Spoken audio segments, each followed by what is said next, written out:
oh, it's because my mum doesn't want me to eat. And your mind will just give the chatter and you just write it all out. And what you want to do is you want to set the intention that all that chatter, or all the reasons or all the beliefs that you write down, you can then have a look at it, and if you like, you can burn it, and that can be a release, or you can just know that once you've written it down, it's coming out of your body, and that way you're going to start to declog yourself. Because a lot of the issues that we have, or a lot of the issues we have around food or self-esteem, anything, is actually because we've actually got a lot of mental, I don't know what the right word is, mental rubbish going on inside of us. Yeah.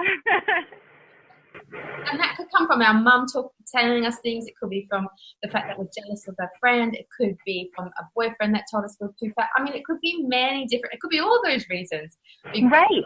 Get it out. So yeah, that would be a really simple way of doing it. As we declutter our house, you've got to declutter your mind, and it's a really powerful and easy tool that anyone can do. Yeah.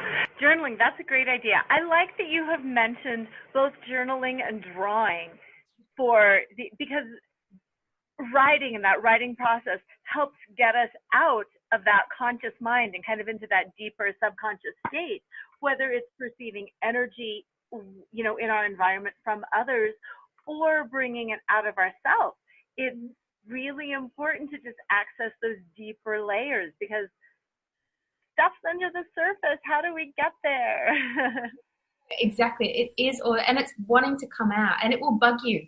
It will bug you because it wants to release, and then you'll be like, oh, how am I going to get this out? I know something's not right. I know I'm starting to get even more cluttered with my thoughts.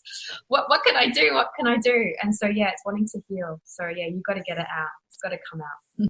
Oh, yeah. I've got a friend who does doodle meditation, and it's kind of it's kind of a cross between the journaling and the drawing.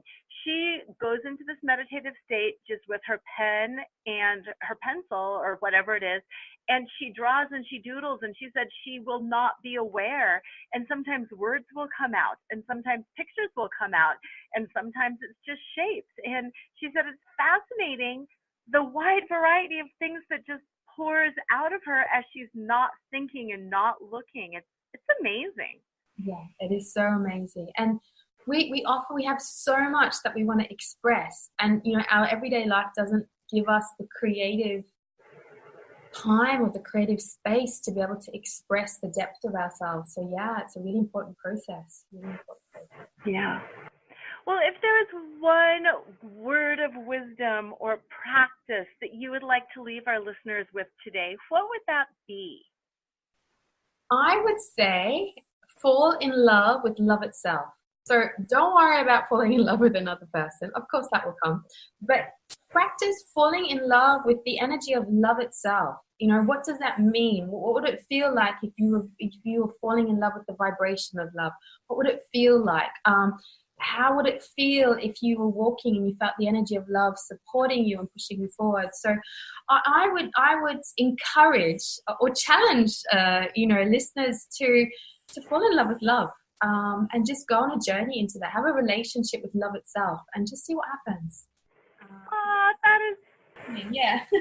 Yes, that is so beautifully stated, because, again, like kidnapping the energy, sexual energy, or, any of the things that we've talked about today, intuition. Love, again, has been a hijacked word. It's relationship. No, it's with the tree, it's with ourselves, it's with breathing, it's with, tasting food, it's with dance and movement. So that's brilliant and beautiful. Fall in love with love. Yeah, absolutely. And it's the sweetest adventure you will ever have. So, yeah. It is. And who can't be happy when they're in love with life?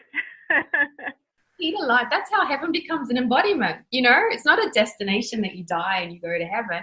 That's when it becomes an embodiment. You've actually fallen in love with life. You've fallen in love with yourself.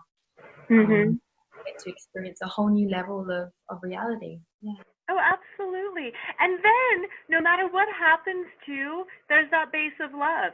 It's not that we embody heaven and nothing ever goes wrong in our life, and we, never get into a car accident or get a cold or have something happen.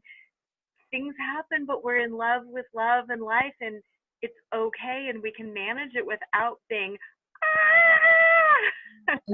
Exactly. It just becomes easier. Life becomes easier. The challenges of life become easier. And what tends to happen then is that you get like, you find the funny things in it. You're like, oh, isn't that funny? Isn't that funny that I don't know, whatever, or that happened. You see the cosmic joke in things a little bit more. So that can make things a bit more enjoyable too, even if it is a challenge or an obstacle. Yeah, absolutely. Yeah, and then we are more able to handle things, and then things do get better. So it's perfect. Yeah. Well, thank you so much for your time and your energy. I honor you and your work and your bravery in doing this. And I really encourage the readers to go download some of your meditations, learn more about you, take some of your courses. And I am going to download some of them and listen and join in as well.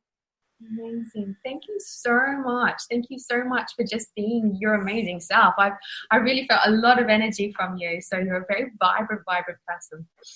Well, thank you so much.